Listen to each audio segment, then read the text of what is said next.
Hello everyone and welcome to SUNUP. I'm Lyndall Stout. It was quite a rainy week in Oklahoma as plot tours and field days from OSU continue around the state, where OSU scientists get to talk one-on-one with producers. And this week our SUNUP crew is bringing you some information from the Wheat and Forages Field Day at Chickasha. Here's SUNUP's Curtis Hare to kick us off. Thanks, Lyndall. And SUNUP viewers, we are joined now by Marty New, our Southwest area livestock specialist. And Marty, you know, wouldn't be a field day without it being a little bit cold and, of course, a bunch of storms kind of moving through, pushing us inside. But today you did get a chance to speak to some producers. So talk a little bit about what you were talking about today. Okay, this year we initiated a seeding rate study to see if on a forage production basis. Basically, from a cattleman standpoint, if we increase the seeding rate in our wheat fields, does that produce us more forage, or how it's going to affect the forage growth in a dual purpose or dual operation setting? And that's one thing that's great about the Chickasha Field Day is that it is the wheat and forage field day. So what were some of the questions that producers were asking about the seeding rates? Well, they were asking, you know, how did our climate affect it, which, you know, when that study was initiated in October, it was very dry, you know, and throughout the study, we only had 11 inches of rain on that study. So we think, you know, that obviously had an impact on it as well. But also the difference in, we used two different varieties and how the maturity level of those varieties affected it through the research that we were collecting throughout the study. What was the varieties? We used Green Hammer and Scab Striker. So what were some of the things that you were finding, even though with those challenges of drought? We were maintaining obvious, when we started collecting data in December, our forage production was increased with the increase in the seeding rate. But as the varieties started to mature, some of those, one variety in particular, by the end of the study in April, had decreased in amount of forage regrowth in a simulated grazing situation versus the lighter seeding rated area. So when it comes to weeds, though, and that seeding rate, and, you know, there might be some plants out there that the producers don't necessarily want to, so in those kind of less seeding fields, was that an issue at all? We were anticipating that in the lighter or in the lower seeding rated plots, but however, I think the rainfall that we had throughout really limited the amount of weed pressures that we did have in the lower seeding rate. Throughout the study, we had 11 inches of rain from October to the last clipping, which is April 2nd. And the interesting thing about that is 7 inches of that was the first 2 months of the study. So basically from December through August or through April, we had about less than an inch of rain. So we really feel that impacted the regrowth of those plants in these simulated study trials. And granted, these simulated trials, you know, this is, you know, 1 year, 1 calendar year, growing year, and obviously things are going to change from year to year. So what are you anticipating or expecting for different years when you're with these variety trials? Right. Our goal is to, you know, have this same trial or similar type study next year and really add more to it to stimulate more grazing opportunities and be able to measure the pounds of beef that maybe we can increase our stocking rates for these producers that's in a stocker operation setting, particularly for Southwest Oklahoma. That's what we really like about this research station, is it really gives a representation of Southwest Oklahoma, and we can really collect a lot of good data, and then hopefully throw the economic factors into it to see the end returns and if it's worth adding increasing the seeding rate and the impact that may have as well. Dr. Beck is working with us on this study and has a lot of other ideas that we'd like to incorporate as well. And this is an ongoing study too, that you're going to be going well into the future as well. Yeah, I would really like to see us do it on a yearly basis to really, because, you know, obviously the climate's going to be different every year, and to see if we can measure the impact of rainfall, possibly cold weather, other impacts that can affect it as well. All right, thanks, Marty. We'll check back in on that study in the future. Talking wheat disease now and the impact that the recent rains could have in the field. Here's SUNUP's Elizabeth Hokett with Dr. Meriem Aoun. We're here now with Meriem Aoun, our small grains wheat pathologist. So Meriem, We're out at the Chickasha Wheat Forages Field Day, and you spoke just recently. What did you speak about? Yeah, so we had rain today, and so we had to go indoor, and I presented about the wheat diseases and how we can manage them. So I first gave an update of what we see here in the state, and then talk about what they can expect to see in the field, especially that we get rain now, and on the different management, whether it's now or maybe early before they do the planting for the next season. Yeah, so what are some of the diseases that we're seeing, and where are we seeing those at? So early in the spring we had drought, so it was really, so if we have drought, we have low moisture, and most of the fungal disease that require that moisture to infect. So that's why we didn't see much in terms of fungal diseases in Oklahoma in March and even until mid-April. We have a few samples that were infected with viruses like wheat streak mosaic virus, and also with the soil-borne wheat mosaic virus and the wheat spindle streak mosaic virus. So those are a few cases, nothing much in terms of rust. We also watch what is happening in Texas. We have low level of stripe rust, but they have leaf rust. So this year, in contrast to what we have last year, we have low risk of stripe rust, but we are going to see maybe leaf rust later, maybe in May. Yeah, so we haven't seen many fungal diseases because of the drought that we've experienced, but now that it seems like it's been raining quite a bit, can we expect to see any changes in that? Correct. So we may expect to see leaf spotting diseases. So I already start seeing that a few days ago when I was doing scouting, especially on the lower canopy. I was seeing Septoria triticale blotch and 10 spot. So that's on the lower canopy. So nothing much on the flag leaf. And again, that flag leaf is what we need to protect. Nothing much on the flag leaf. I'm seeing here the field is really green, but with the moisture that we get, we can expect to see more of diseases. But it depends where you are in the state. So if, like here, our crop is headed, so probably the effect of the disease is not going to be high because we are, I believe, close to flowering right now at Chickasha. So the disease impact is going to be low if it occurs. It may affect the grain filling, but also there are some fungicide. It depends on the product, but usually the harvest restriction is 45 to 30 days.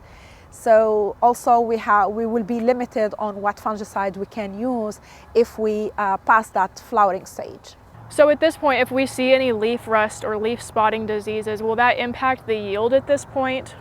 Usually if it is too late, that is not going to impact the yield as if it happens too early in the season. So for example, last year we have stripe rust as early as in February and March in southwest Oklahoma. So the crop at that stage, it's still very vulnerable to diseases. So that's going to have the greatest impact on yield. But if our crop is already headed and we don't have much risk of diseases, then the impact on yield will be lower. Yeah, so are you recommending that producers spray for these diseases right now? What I recommend, because it depends on their crop stage, because some people their crop is already headed, but others maybe it's not yet there.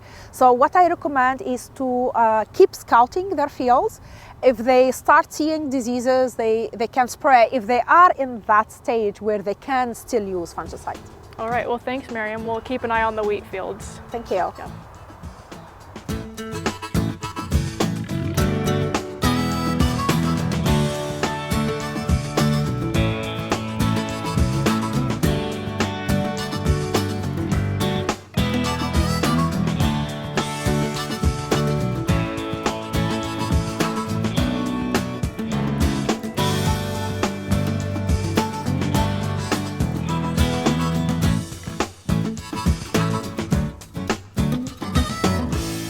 Good morning, everyone. This is State Climatologist Gary McManus with your Mesonet Weather Report. I don't know what to say. Our weather has gone absolutely insane over the last few months. Just 4 months after we had our wettest November on record, now we've had our wettest April on record. And that's significant because April's during the wet season. So the wettest April is sort of like the coldest January or the hottest July. When it's in that season, that's significant. Let's get right to those new maps and see where we are. Let's take a look at the Mesonet rainfall totals for April first, and you can see incredible numbers, some numbers there from south central up into northeast Oklahoma, 15 to 17 inches for the month. Everybody except far northwest Oklahoma and the Panhandle had, 5 to 10 inches. And it was our wettest on record, so the statewide average was well over 8.5 inches, and that tops the previous record holder, April 1942, of 8.32 inches. So another record-shattering month here in Oklahoma for rainfall. Take a look at those departure from normal April maps, and you can see, again, pretty incredible. We do see those surpluses from south central up through northeast Oklahoma, some cases over 10 inches, 11 inches. Everybody's above 8 inches or so, though. So most of the state, though, we did see surpluses of 3 to 5 inches at least. Again, save for the Panhandle. It's pretty incredible how the Panhandle and that far northwest corner keep missing out, and that's why we still have drought in that area. Now let's take a look ahead for May. We do have the newest outlooks from the Climate Prediction Center. For temperature, we see increased odds of above normal temperatures across the eastern 2/3 of the state. And for precipitation, we see increased odds of above normal precipitation, especially across the western half or so of the state. So that would mean more of the same than what we've seen in April.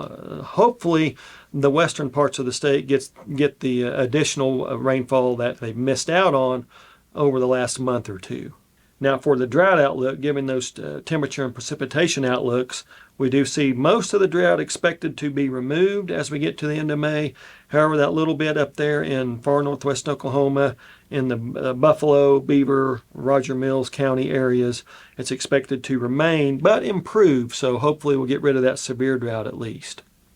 Okay, another momentous month here in Oklahoma for weather. When does it ever stop? Well, eventually it will, and we will get some tranquil conditions, but when we look at the future, we do see more rain, more storms, and that's par for the course for Oklahoma. That's it for this time. We'll see you next time on the Mesonet Weather Report.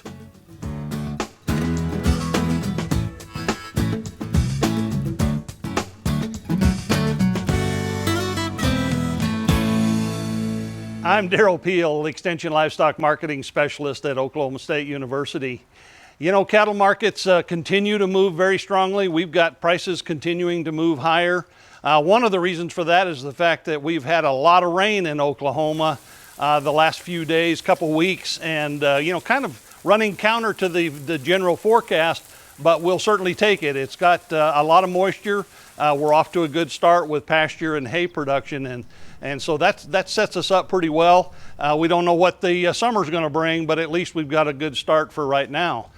The other thing that's happening right now, we're moving into May, and soon it'll be summer grilling season, and so we've been on the wholesale beef market has already reflected purchases for Memorial Day weekend, which kind of kicks off summer grilling, and we've seen very strong runs for many of the popular grilling items. Strip loin steaks, ribeyes, that kind of thing. And we've also continued to see very strong prices for ground beef, at least in terms of a general wholesale formulation. So, we're continue to see beef demand very strong. One of the concerns the industry has had for a long time is do we get to a point where there's some consumer pushback on that, and we really just can't see very much at this point. Continues to look pretty good. The other thing, of course, is we're operating in a broader environment with a lot of uncertainty and volatility. Markets tend to be affected by almost on a headline by headline basis these days, and so that's a bit of a concern for producers. We've had several little short-term setbacks in markets, which can be really a problem for if producers get caught trying to market in those. They generally haven't lasted very long and aren't likely to in most cases. Because the supply fundamentals are so strong in the industry. So overall, my outlook has not changed. We continue to look for stronger prices generally, tightening supplies. We're beginning to see some of that on the beef production side. And so, but we do have these uncertainties from a macroeconomic standpoint and a global economic standpoint. And we'll have to keep a close eye on those to see if they turn into big enough events that they actually impact consumer demand. That could change our overall trajectory in the industry, but at this point, we continue to see very strong prices.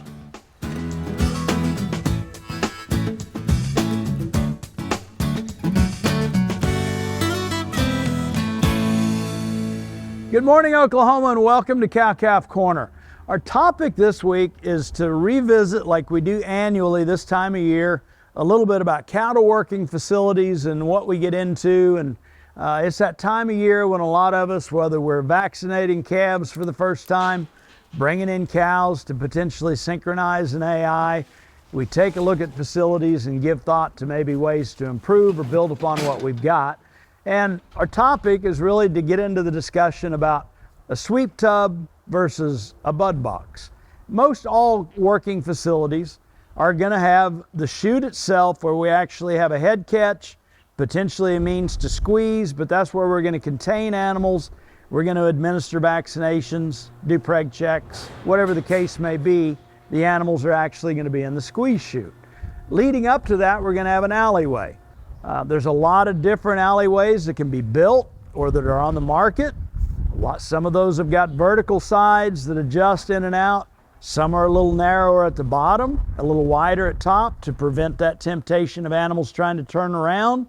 And how you want to set up your alleyway is really in the eye of the beholder and works relative to how many cattle you've got to work and the size of those cattle. We typically think if we've got something that's adjustable, if we can make it a little narrower at the bottom, say around 16 to 18 inches, maybe about 28 inches tall up at the top, that's going to accommodate most normal sized cattle. Where we get into that thing that we need to decide on if we're building a new facility or improving upon what we got really gets into how we're going to bring the cattle into that actual alleyway and eventually lead them to that chute. The historical way, the age-old way, is some sort of a sweep tub. Where I'm standing today is actually in the sweep tub itself. And if we imagine that we were running cattle up through this alleyway between the camera and I and into this area right behind me, that alleyway sets back behind me and to my right, we've got the sweep gate. And it's basically a mechanical means. You've got some backstop to it here as it would go around a curved sheet metal tub itself that prevents it from being pushed back by cattle, and it gives us a mechanical means to actually crowd cattle into the alleyway itself. There's probably going to be some backstops set up in the alleyway to keep those cattle from backing out. So this is the old traditional sweep. What do we like about a sweep? Well, we never actually have to get inside with the cattle in order to use the sweep gate. We're behind it. We've got the stop mechanism in place. We can crowd the cattle in. It works pretty well. The other way that we can go about this that potentially requires a little more training and a little more thought with regard to just cattle behavior and their normal instincts is to set up a bud box. If we could imagine something setting at about a right angle to the alleyway, approximately 12 foot wide, 20 foot long, we are going to use a bud flow box to capitalize on cattle's instincts to actually escape us and get away.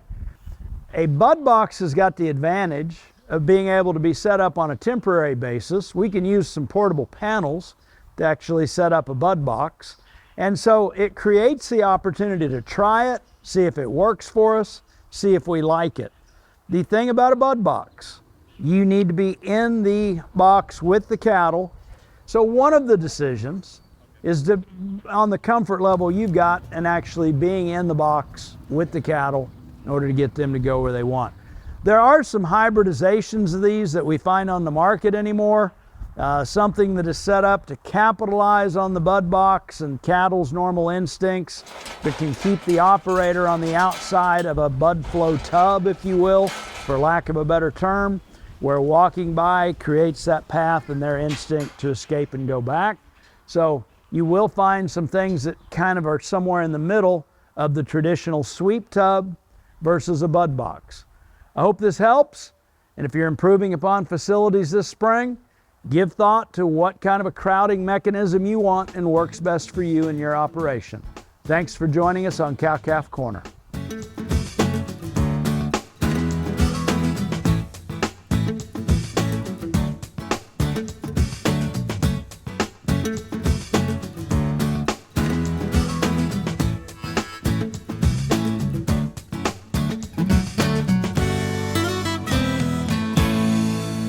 I'm Mark Turner, and I'm the Extension Wildlife Specialist at OSU, and today we're going to be talking about fawns.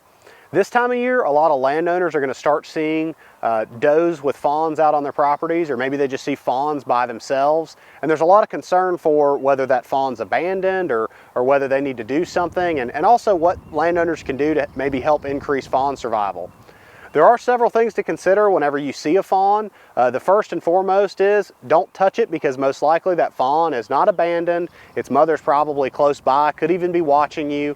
Typically, especially during that first couple weeks of life when they're most vulnerable to predation by things like coyotes and bobcats, the does will actually leave the fawns bedded in a location and only go to them typically whenever they're feeding. They'll do that several times a day, but that means for most of the day that fawn's actually by itself. So if you see a fawn, don't assume that it needs to go to a wildlife rehabilitator or anything like that. You can just leave it alone and know that that mother is almost certainly just around the corner watching you and ready to potentially defend that fawn if it has a coyote or a bobcat come and try to get it. If you're a landowner that's interested in maybe trying to increase survival of white-tailed deer fawns, there are a few things you can do. First, using treatments like prescribed fire as well as forest management and simply just not mowing areas to allow them to grow up to vegetation that's, say, around waist tall. That's going to allow fawns to have some cover that they can use to hide from predators, and having a good mixture of some shrubs as well as some brambles and forbs and grasses is going to allow them to be safe there. Another thing that you can do that oftentimes gets overlooked is providing food for the doe. So lactation actually is the most difficult process for an animal to go through. You know, we oftentimes think about bucks growing antlers being really tough and them having to have a lot of protein and other minerals to grow large antlers, but actually that doe producing enough milk, especially if she has two fawns, is really a limiting factor. And by providing high quality nutritious forage, again using some of those same management practices such as prescribed fire as well as providing high quality forage in your food plots, during the summertime, that's going to increase her ability to provide enough milk to allow her fawns to grow quickly and survive. If you'd like more information on white-tailed deer management and other topics, check out the SUNUP website for some resources that we have.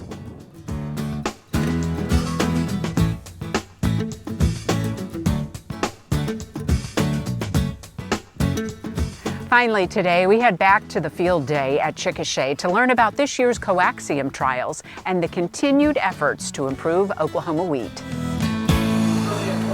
We are at the South Central Research Station in Chickasha, Oklahoma, where the OSU Wheat Breeding Program conducts across the state field trials. This is one of the most important sites we have in the state. We subject about 22,000 lines to yield testing here, but among those 2,000 we have a couple of special trials, what we call qualification trials.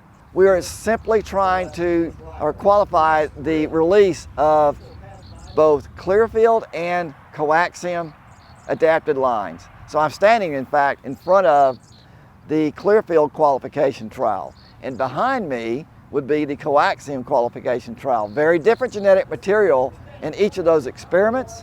So this coaxium just gives us another tool in the toolbox as far as you know, our options for grassy weed control.